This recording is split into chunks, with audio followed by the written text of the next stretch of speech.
इनको भरना नहीं था तो सीट इंक्रीज़ क्यों किया, एडिशनल कैंडिडेट को क्यों बुलाया, फिर से सीट को क्यों घटा दिया गया सर? अगर लेना है इसीलिए ना एडिशनल बुलाया, तो फिर ये एडिशनल को लेने का ज़रूरत नहीं था। इसी वजह से सर अगर 60,210 का वैकेंसी है तो 60,210 को पूरा भरना चाहिए। और हम लोग ऐसे नहीं है कि सिर्फ हम लोग रिटेन क्वालिफाई किए या सिर्फ फिजिकल क्वालिफाई किए, हम लोग जो तीनों चरण पास करना है सारे सब कुछ पास कर लिए। जैसे मान लिए आज जो लड़के ट्रेनिंग में गए हैं, जो मेरिट में आ गए वो ट्रेनिंग में जाके अभी ड्यूटी कर रहे हैं, कोई कश्मीर में कर रहा है, कोई झारखंड में कर रहा है, कोई बंगाल में कर रहा है, ऐसे बहुत सारे लोग बहुत जहाँ कहीं भी कर रहा होगा। वो लोग का जितना क्वालिफिकेशन था उतना हमारा भी है।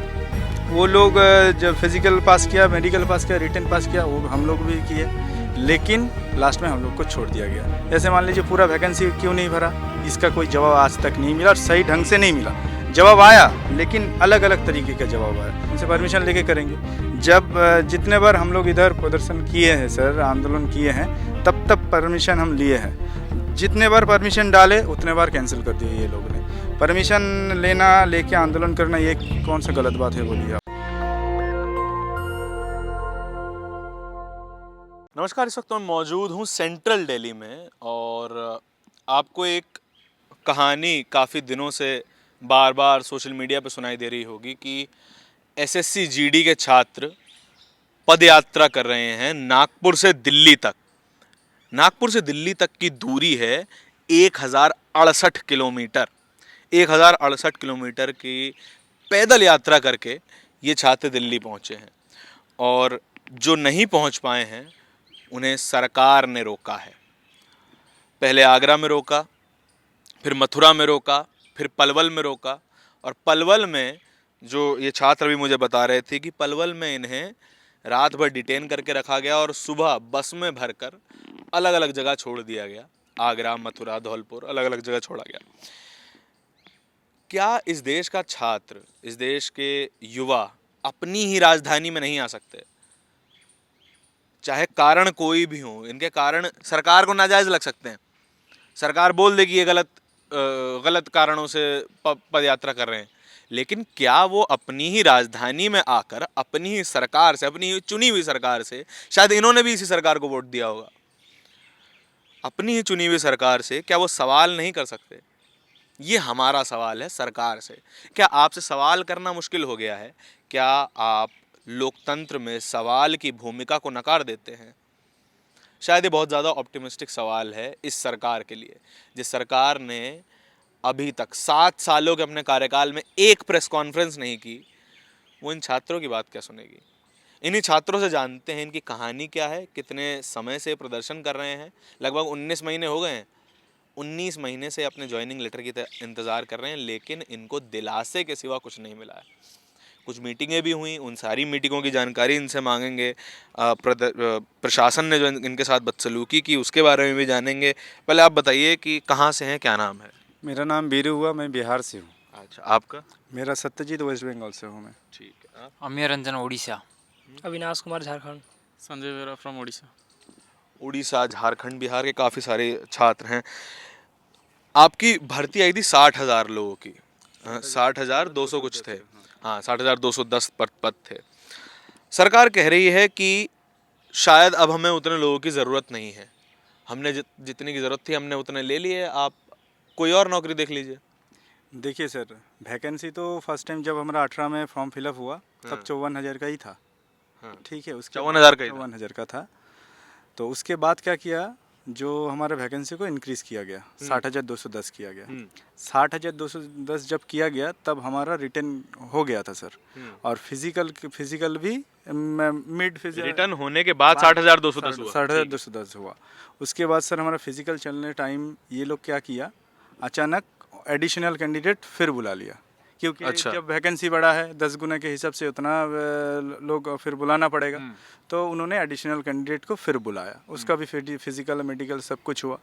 जब कोरोना के टाइम में हमारा मेडिकल चल रहा था, मेडिकल चलने के टाइम सर जैसे मान लीजिए मेडिकल का 2 चरण होता है। एक जो डायरेक्ट फिट हो जाता है और एक चीज़ है जो सर आरएमई, उसमें दोबारा मतलब आपको मौका दिया जाता है कि आरएमई में आप फिट हो सकते हैं और डॉक्टर के सर्टिफिकेट लेके फिर से आपका चेकअप होगा बीएसएफ कैंप में।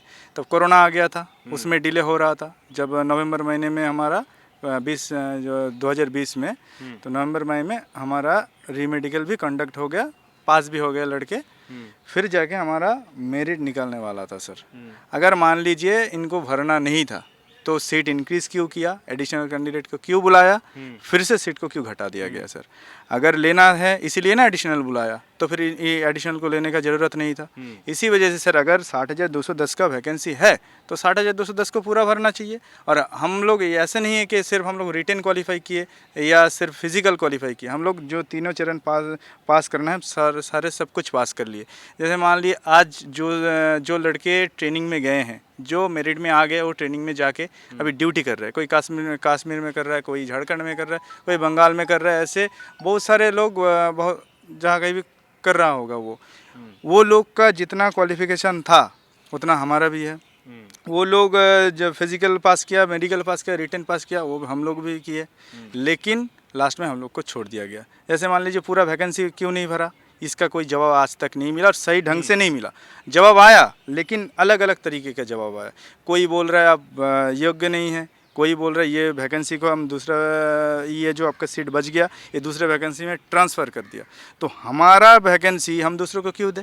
हम ट्रांसफर करने का क्या क्या सिस्टम होता है? ट्रांसफ़र एसएससी के ऑफिस में हम लोग मीटिंग किए थे। एसएससी हेडक्वार्टर में जाके सीजीओ कॉम्प्लेक्स में है जो दिल्ली में, उधर जाके हम मीटिंग किए। तब उन्होंने बोला इधर से कुछ नहीं हो पाएगा, आपका जो वैकेंसी बच गया है ये ट्रांसफ़र हो गया, जो जितना मेरिट निकालना था वो निकाल दिए, आप लोग इसके लिए योग्य नहीं है। ये वो साफ साफ बोल दिया, मीटिंग में कुछ खुलासा नहीं हुआ।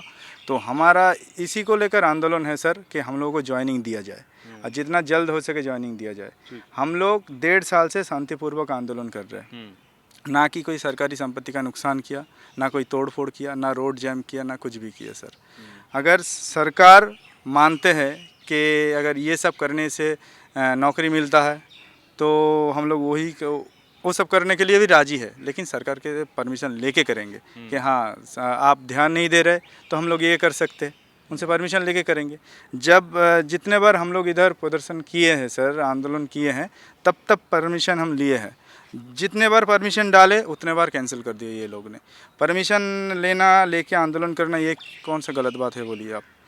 हम अपने देश के खिलाफ नहीं आवाज़ उठा रहे, हमारे हक के लिए आवाज़ उठा रहे, ना कि किसी को हम लोग कोई बुरा काम किया, ना कि कुछ उल्टा पुल्टा किया सर।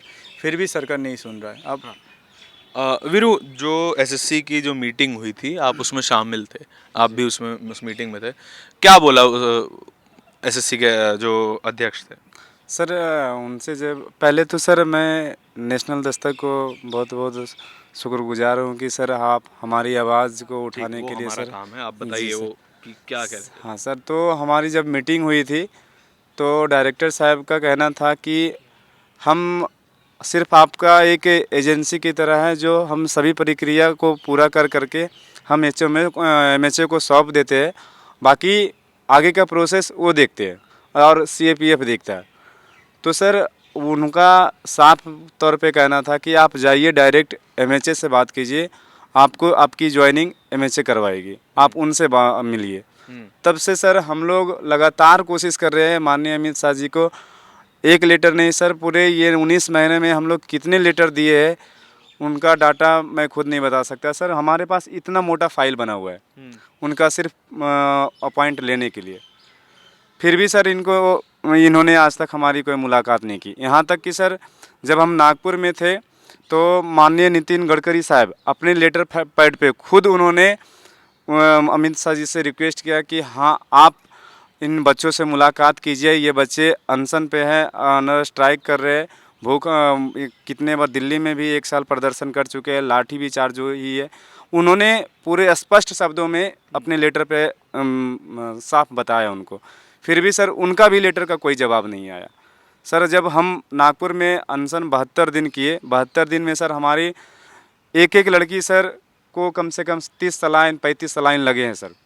और यहाँ तक कि सर जब मेडिकल उनको हम लेके जाते थे तो उनको माइंडली टॉर्चर भी किया जाता था, कभी कौन सा टेस्ट कभी कौन सा टेस्ट, अलग अलग टेस्ट उनके साथ किया जा रहा था। जो एक भूख हड़ताल को अगर जो हम करते सर या फिर कोई बच्ची करती है तो उनसे उस टेस्ट से कोई मतलब नहीं होता।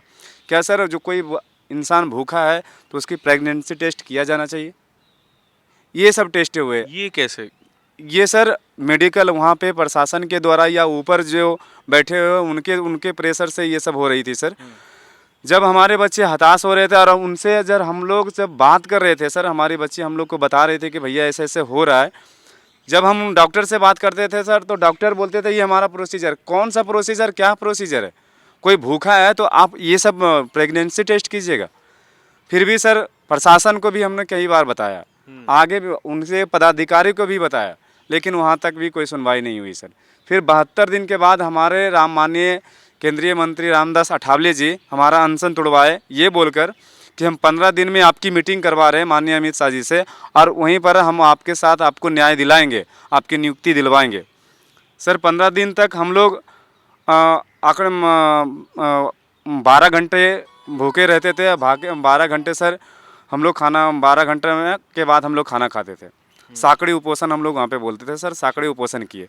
सर देखिए, बताइए। हाँ सर, 15 दिन के बाद रामदास अठावले जी ने जब हमें मीटिंग नहीं दिया, उन्होंने उनके 15 दिन के बाद मीटिंग नहीं मिला, तो सर हम लोग नागपुर से दिल्ली आए रामदास जी के अठावले के घर पे, और उनसे बात किए तो उन्होंने बोला कि हम 23 तारीख को मीटिंग देंगे। आपकी मीटिंग 23 तारीख को। 23 कौन सा महीना? 23 अप्रैल सर। 23 अप्रैल जी, 23 अप्रैल को उन्होंने मीटिंग रखा सर। 23 अप्रैल को जब हम लोग अलग अलग स्टेट से 15 लड़के दिल्ली पहुंचे सर, तो 11 बजे कॉल ये आता है कि आपकी मीटिंग नहीं होगी, आपकी मीटिंग कैंसिल हो गई।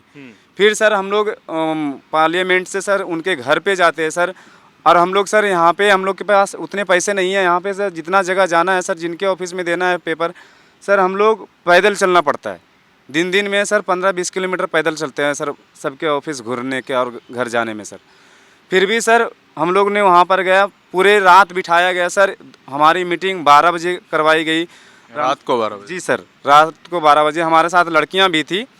12 बजे बुलाया गया और 12 बजे हमें ये बोला गया कि आपकी मीटिंग अगली हम 30 तारीख को देंगे।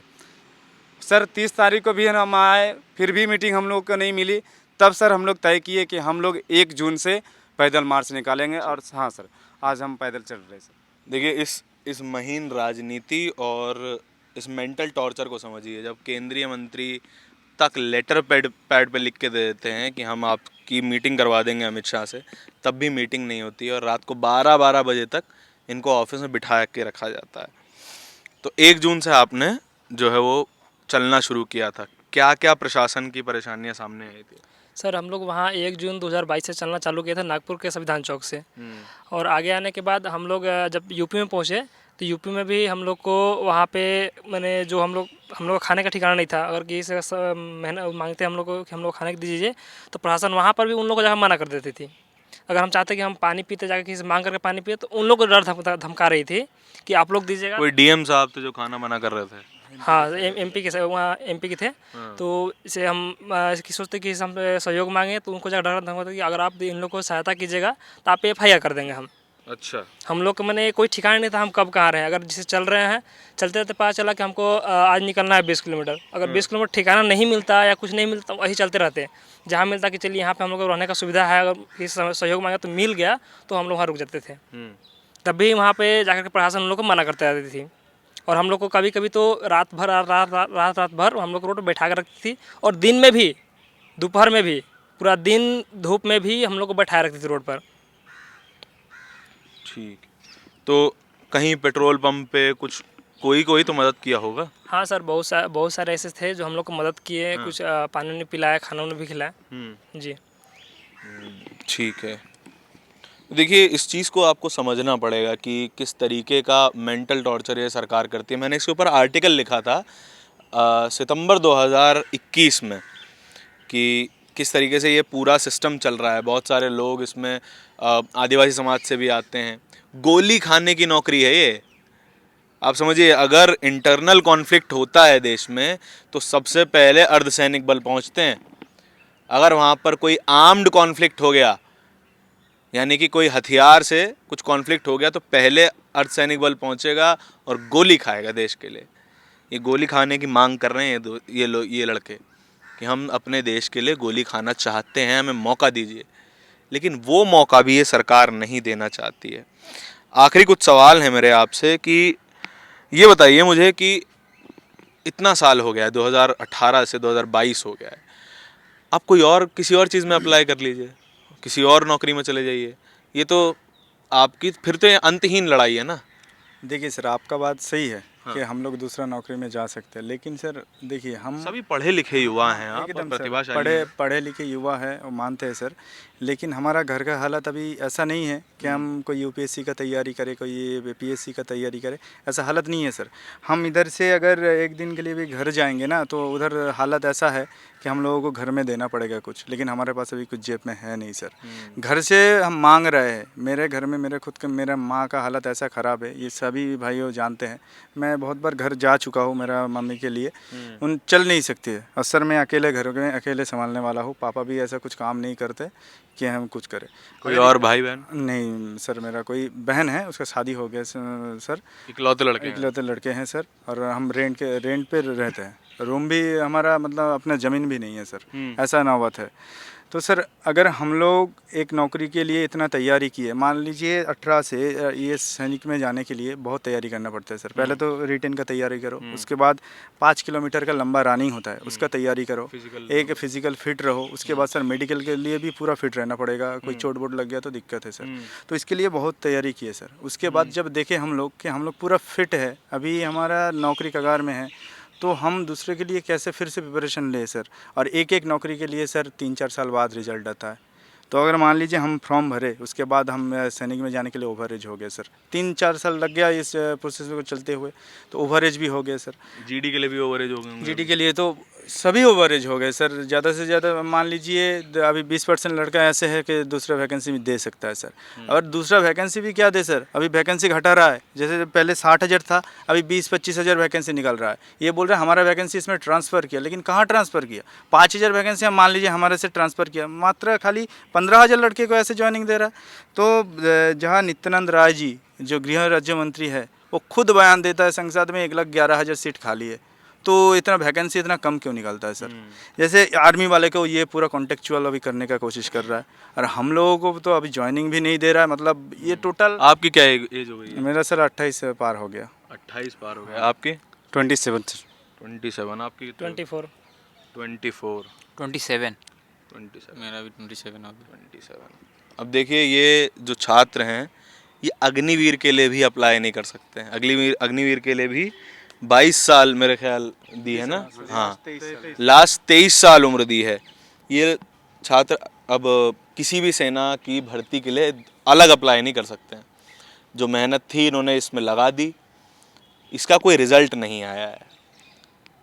इन्होंने केवल 54,000 ही है ना? हाँ, 54,900 कुछ ज्वाइनिंग लेटर बांटे, और उसमें से भी बहुत सारे लोगों ने ज्वाइन नहीं किया, क्योंकि इतने साल में उन्होंने और कहीं अप्लाई किया, उनका और कहीं नंबर आ गया, यहाँ की ज्वाइनिंग लेटर नहीं थी, इन्होंने ज्वाइन कर लिया।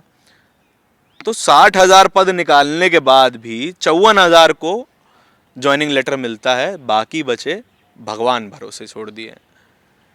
इस देश में अक्सर चीज़ें अब भगवान भरोसे ही चल रही हैं, और वो भगवान है कि नहीं है ये आपके ऊपर निर्भर करता है। हाँ जी, बताइए सर। जब हम नागपुर से अभी ने सर आपने भगवान का जिक्र किया, तो मैं बता दूं सर कि जब हम नागपुर से पैदल चले थे, तो यही सोच कर के यहाँ से हम चले थे कि हम दिल्ली एक भगवान के दर्शन करने, जैसे लोग मंदिर जाते हैं, हम दिल्ली भगवान के दर्शन करने माननीय अमित शाह जी को हमने भगवान का ही दर्जा दिया है कि हाँ, उनसे हम मुलाकात करेंगे ताकि वो हम पे दया दृष्टि दिखा करके हमारी नियुक्ति दे। लेकिन ऐसा नहीं हुआ सर, ये इसके विपरीत हो गया। हमारे लड़कियों के साथ सर बदतमीजी इतनी हो रही है सर, उसको रात में चलाया जा रहा है सर, पूरे 1 बजे रात तक चलाया जाता है, और कई जगह तो सर 45 किलोमीटर तक चलाया गया प्रशासन के द्वारा कि आप चलो आगे बढ़ो। 45 किलोमीटर? जी, कई प्रशासन तो ऐसे भी किए कि वो हमें धमकी दे रहे थे कि ये आपके स्टेट के पुलिस नहीं है, आपके एक स्टेट में जो एसआई होते हैं हमारे यहाँ होमगार्ड होते हैं, इस ढंग के भी धमकियाँ दिया गया है सर। और आपको मैं वीडियो भी वो भेज दूंगा सर, जो हमारे पास सभी वीडियो है। हमारे साथ कल रात में सर पलवल में हमारे जितने भी लड़कियां थी जो डिटेन हुई है सर, उनके साथ हाथापाई भी हुआ, और वो वही जेंट्स पुलिस के द्वारा सर मारा गया है? जी सर, कई लड़कियों पे हाथ उठाया गया, कई लड़के को सर मोबाइल छीन कर उनसे बहुत ज़्यादा बदतमीजी किया गया है। इस प्रकार के सर क्या हम ये चीज़ बता रहे थे आपकी सिम तोड़ दी गई थी। जी सर, हमारे 6 साथी जो प्रेस कॉन्फ्रेंस के लिए दिल्ली आ रहे थे सर, उनको बीच रास्ते से इन्होंने डिटेन कर लिया, जबकि प्रशासन खुद बोले कि आप मेरे साथ चलिए, हम आपको दिल्ली छोड़ देंगे। लेकिन सर उनको बहला फुसला करके गाड़ी में बैठा करके सर उन्हें डिटेन कर लिया गया। और सर पूरे 11 बजे रात तक हमें कोई इन्फॉर्मेशन नहीं दिया गया कि वो 6 लड़के कहाँ पे हैं। अभी भी नहीं है कोई जानकारी नहीं कहाँ सर, पर? अभी हमें सुबह में 12 बजे रात में पता चली कि उनके सिम तोड़ दिए गए, मोबाइल में जितने भी नंबर थे सभी डिलीट कर दिया गया, हमारे जितने भी व्हाट्सएप ग्रुप थे सभी के डिलीट कर चुके हैं सर। मतलब उसमें डायरेक्ट मोबाइल में रीसेट मार दिए थे रीसेट मार दिया। जी। और हमारे सभी साथी को जो 6 डिटेन हुए थे उसमें से 4 लड़के थे, उनके सारे सिम तोड़ दिए सर। और इस प्रकार की हरकतें कर रहे हैं सर। तो हम यही चीज़ पूछना चाहते हैं, क्या हमने कोई अपराध किया है? क्या हमारी ये गलती है कि हाँ हम पारामिलिट्री फोर्स के लिए कोई फॉर्म भरे थे, उसके लिए सारा प्रोसेस पास किए, सारा लिखित एग्ज़ाम दिया, फिजिकल दिया, फिर मेडिकल दिया, ये सब हमारी गलती है? अगर जो ये हमारी गलती है तो आज जिस ढंग से हमें हताश, निराश और परेशान किया जा रहा है, कल दिन हम कोई अगर जो गलत रास्ते पे चले गए तो इसकी पूरी जिम्मेवारी सरकार लेगी, ना कि हमारे कोई गार्जियन। और आज सर, और आपको इतना भी बता देता सर, हमारे कुछ दिन पहले सर प्रशासन के द्वारा हमारे सभी लड़कों को, वहाँ पे जितने भी लड़के हैं 200 लड़के के सर एड्रेस, मोबाइल नंबर लिया गया था सर। उनके द्वारा अब क्या किया जा रहा है सर, हमारे गार्जियन को भी परेशान किया जा रहा है। घर पे फ़ोन कर रहे हैं। जी सर, घर पर फ़ोन कर रहे हैं और उनको बोला जा रहा है कि आप अपने बच्चे को बुला लो, नहीं तो आपके बच्चे की ज़िंदगी नर्क बना देंगे। कल रात में भी सर हम लोग को डिमांड की सर, आप वो लड़के को बुला दीजिए फिर हम खाना खा लेंगे। लेकिन सर वहाँ पर ये भी हम लोग को धमकाया गया, अगर जो खाना नहीं खाते हो तो इतने लंबे केस में डालेंगे कि ज़िंदगी भर नहीं निकलोगे, नौकरी तो दूर की बात है। इस ढंग से सर धमकियाँ दी जाती है। तो क्या हम गुनाहगार हैं? ये भी बता दीजिए कि अगर जो गुनाहगार है तो 4000 पे तुम लोग नहीं क्वालिफाइड हो, जाओ आतंकवादी बन जाओ, ये बन जाओ, आप ये भी स्टेटमेंट दे दीजिए, कुछ तो दे दीजिए सर। हमें तो कोई तो जवाब चाहिए। हम पिछले 17 महीना से दौड़ रहे हैं, तो आकर क्या इनको IPL देखने का इन सभी को टाइम है सर? और ये जो पैदल आपके ही बच्चे हैं सर, आपको जो बनाने वाला यही युवा है सर, और इनको ही आप 2 मिनट का समय नहीं दे पा रहे पूरे 1.5 साल से। ठीक है सर, अगर जो हम 1-2 महीना से ट्राई करते तो उनके पास समय नहीं होता, लेकिन पिछले 1.5 साल 19 महीना से हम लोग संघर्ष कर रहे हैं सर कि माननीय अमित शाह जी से दर्शन हो। ये हमारे घर सर बिना परमिशन लिए हमारे घर आते हैं वोटिंग मांगने के लिए सर। कभी चावल मांगते, कभी क्या मांगते, कभी अदर स्टेट में जाकर के अलग अलग चीज़ें बोलते हैं। तो आज हम उनके दरवाजे पर आए तो क्या मेरा दर्द उनको नहीं दिख रहा? इलेक्शन के टाइम ही उनको दर्द दिखता कि नहीं मुझे आप वोट दीजिए, हम आपके लिए अच्छे काम करेंगे? तो ये कहाँ का न्याय है? जब हमने आपको अच्छे ढंग से, अच्छा सोच समझ करके आपको चुना कि हाँ हमारे लिए आप अच्छे दिन लाएंगे, तो ये हमारी ज़िंदगी तो और भी आप अंधकार में भर दिए। हम तो ये भी नहीं कह रहे कि आप अलग से हमारे कोई सीटें दे दीजिए। माननीय अमित शाह जी जैसे हमारे भाई बताए थे कि संसद में भी उन्होंने 1,11,000 पद की बातें की। हम तो उस पोस्ट के लिए भी नहीं मांग रहे सर, हमें कोई वैकेंसी नहीं चाहिए। हमारे जो वैकेंसी हमारे 2018 का, सिर्फ हमें वो दिया जाए। हम बार बार सर सभी से, पूरे देशवासियों से निवेदन करना चाहते हैं कि अगर जो सर हमें ये जितने 19 महीने में परेशान किए सर, जो हम ही लोग जानते हैं, प्रशासन के द्वारा, शासन के द्वारा हर जगह से हमें परेशान किया जा रहा है और माइंडली टॉर्चर किया जा रहा है सर। अब हम क्या करें? हमारे लिए सर आप लोग जैसे एक चौथा स्तंभ माने जाते हैं सर, आज हमारे साथ खड़े भी है, लेकिन फिर भी सर आप लोगों की भी आवाज़ उनके तक तो पहुंच रही होगी। हमारी आवाज़ नहीं पहुंच पाई, आप लोगों की तो आवाज़ पहुंच रही है, फिर भी सर वो क्यों नहीं सुन रहे? इनका जवाब सर आपसे निवेदन है, पूरे भारत के जितने भी चैनल वाले हैं सर, न्यूज़ चैनल है, सभी से हम रिक्वेस्ट कर रहे हैं सर कि आप एक बार उनसे ज़रूर बातें कीजिए कि आखिर क्या गलती है उन बच्चों की कि आप उनसे 1 मिनट के लिए भी अपना समय नहीं दे रहे। हमारी क्या गलती है? क्या हमारी बहनों को गलती है कि वो मेडिकल पास कर लिए? इन्होंने सर एक बेटी बचाओ बेटी पढ़ाओ अभियान चलाए, महिला सशक्तिकरण अभियान चलाए। मैं मानता हूं सर आपने बेटी बचाओ बेटी पढ़ाओ, अभी ये तो तत्काल आया सर, महिला सशक्तिकरण तो कुछ दिन पहले है, बेटी बचाओ तो आपने तत्काल अभी लाए सर। क्या हमारे गार्जियन जो हैं सर, बेटी बचा भी लिए, बेटी पढ़ा भी लिए, और बेटी दुर्भाग्य से सर पारा मिलिट्री में जाने के लिए सभी योग रखती है। आज सर वो 10,1,068 किलोमीटर पैदल यात्रा भी कर रही है सर, 72 दिन अनशन पर भी बैठी है सर। 1 साल दिल्ली में सर ठोकरे का है, ना हमें रहने की जगह है, ना खाने के कोई ठिकाना है सर। अगर जो हम सुबह खाए तो शाम को मिलेगा कि नहीं मिलेगा हमें कोई पता नहीं सर। आज सर इतने दर्द झेलते हुए भी इनको ना बेटी बचा, ना किसी बेटी पे ध्यान है, ना कोई लड़के पे ध्यान है। तो आखिर चल क्या रहा है ये हमें नहीं समझ में आ रही है। और आप लोग सर उनसे एक बार ज़रूर क्वेश्चन कीजिए कि हाँ आखिर क्या बात है कि आप उनसे नहीं मिल पा रहे। आपको IPL देखने का समय है तो 1 मिनट के लिए आप उन बच्चे से भी जा कर के मिल लीजिए, उनकी क्या नाराज़गी है और क्या मांग है।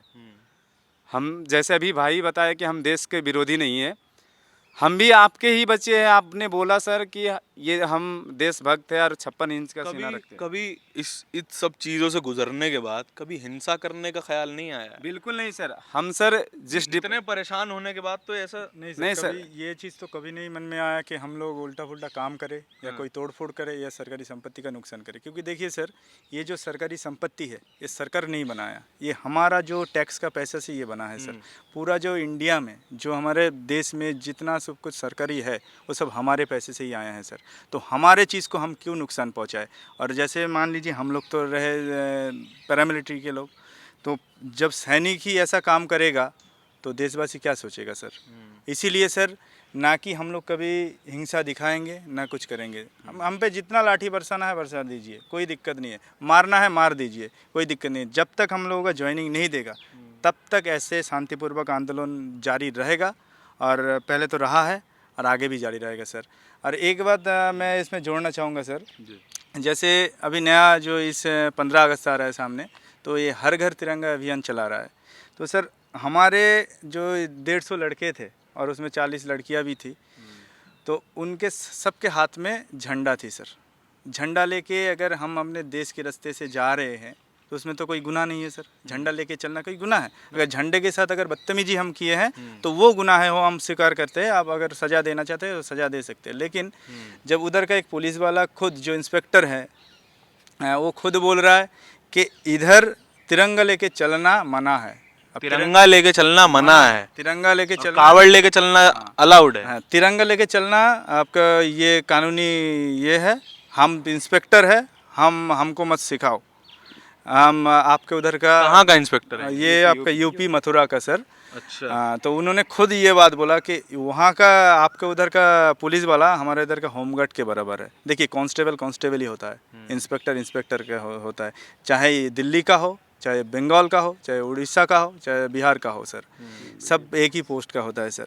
तो कोई अगर इंस्पेक्टर जो पॉलिटिकल ले आ रहा है, बोल रहा है इधर से 80 सीट है, यहाँ से सरकार चलती है, ऐसा कोई इंस्पेक्टर अगर बोले तो देश कैसा होगा आप भी सोच लीजिए सर। देखिए, अपनी राजनीतिक ताकत को सामने रखना एक बात है, और उस राजनीतिक ताकत का दमनकारी इस्तेमाल करके इन छात्रों की आवाज़ को दबाना एक बात है। ये सारी कहानियां हम आप तक लाते रहते हैं, और आप अपनी सरकारों से सवाल कीजिए कि आज ये है, कल को आपके बच्चे की बारी है। क्या आपका बच्चा सरकारी नौकरी का सपना न देखे? क्या आपका बच्चा रोज़गार का सपना ही ना देखे? तो पढ़ाई की ज़रूरत क्या है? मत पढ़ाइए अपने बच्चे को भी, छोड़ दीजिए। यदि नौकरी ही नहीं मिलनी है तो पढ़ाई की ज़रूरत क्या है? अगर रोज़गार ही नहीं मिलना है, छोड़िए, फिर करिए जो मर्ज़ी करना है। इसी तरीके की कहानी हम आप तक लाते रहते हैं। कैमरे के पीछे मेरे साथी आशीष के साथ नेशनल दस्तक के लिए धारण की रिपोर्ट। धन्यवाद। नेशनल दस्तक की आपसे गुजारिश है कि अगर इसको बचाना चाहते हैं तो नेशनल दस्तक को सब्सक्राइब करने के लिए रेड कलर के सब्सक्राइब बटन को दबाएं, फिर बेल आइकन की घंटी दबाएं। नेशनल दस्तक को बचाने के लिए बहुत जरूरी है कि हर खबर को शेयर करें, लाइक करें, कमेंट जरूर करें।